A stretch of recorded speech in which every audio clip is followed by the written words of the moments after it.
Hello, good morning, students. I hope you all are good at home. My dear students, in our last video, we discussed activity 4. In this video, we discuss activity 5, which also connected with the planets. मेरे प्यारे students, activity 5 में planets के ऊपर एक छोटी सी poem लिखी है कैसी शर्मन ने. तो let's read another poem on the planet of the solar system. Here is the poem. First name is planets, ग्रहों. I know the planets one by one. मैं जानता हूँ सारे प्लैनेट्स को एक बाद एक, मतलब सबको एक बारी एक जानता हूँ. Starting with one that closest the sun. Starting से, शुरुआत से, जो सबसे नज़दीक है सूर्य के. Mercury, Venus, Earth and Mars. 4 ग्रह के नाम है यहाँ पर. Mercury, Venus, Earth and Mars, जो सूर्य के नज़दीक है. Are the first four among the stars. तारों में ये 4 सबसे पहले आते हैं. Jupiter, Saturn, Uranus, Neptune are the next planets in tune. उसके बाद जो ट्यून में, मतलब जो उसके बाद जिसकी बारी आती है वो है जुपिटर, सैटर्न, यूरेनस और Neptune. Neptune is the farthest one from the sun. सूर्य से बहुत दूर है Neptune. I know the planets one by one. मैं सारे ग्रहों को जानता हूँ एक के बाद एक. तो कैसी शर्मन ने एक शॉर्ट पोएम दी है जिसमें सारे प्लैनेट्स के बारे में बताया गया है. उसके बाद नीचे फैक्ट्स अबाउट अर्थ.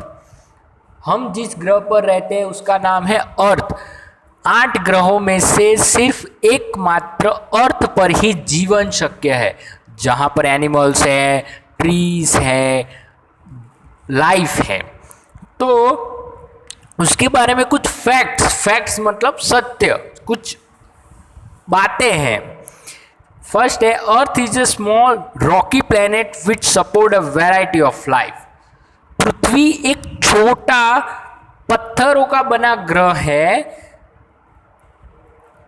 जिसके ऊपर जीवन है. सेकंड है, earth is the third planet from the sun. सूर्यमाला में सूर्य के आसपास घूमता हुआ अर्थ, पृथ्वी, तीसरा ग्रह है.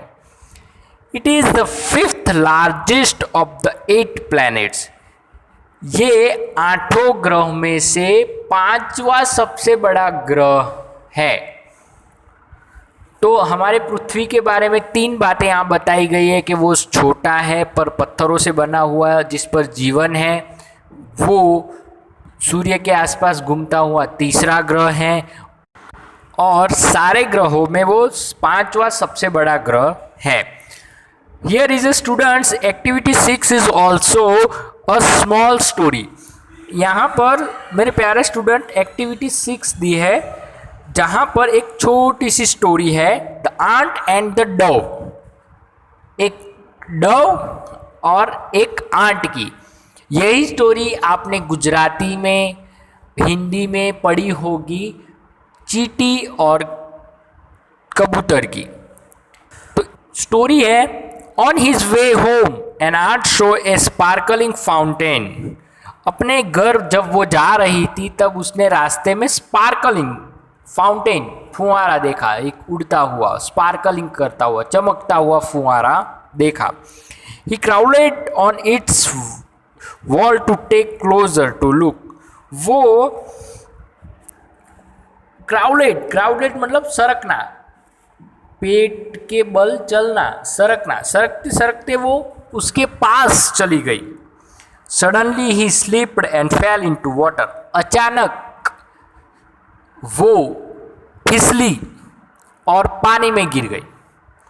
ही gurgled and panicked and waved his leg in the air. वो गरग्लेड मतलब to make a sound from throat, अपने यहाँ गले से आवाज़ निकालने लगी, बचाओ, डर के कारण. एंड पैनिकेड मतलब उसको बहुत पेन हो रहा था, डर हो रहा था कि कहीं मैं डूब न जाऊं।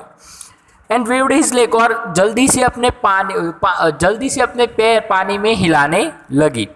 हेल्प आई कांट स्विम, और चिल्लाने लगी, बचाओ मुझे तैरना नहीं आता। ही क्राई, वो रोने लगी। Luckily just at that moment a friendly dove flew bye.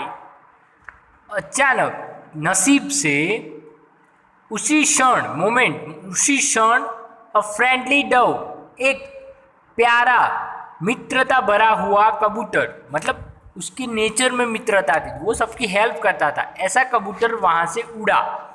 She saw that tiny ant was drowning, उसने देखा कि एक छोटी सी चींटी डूब रही है।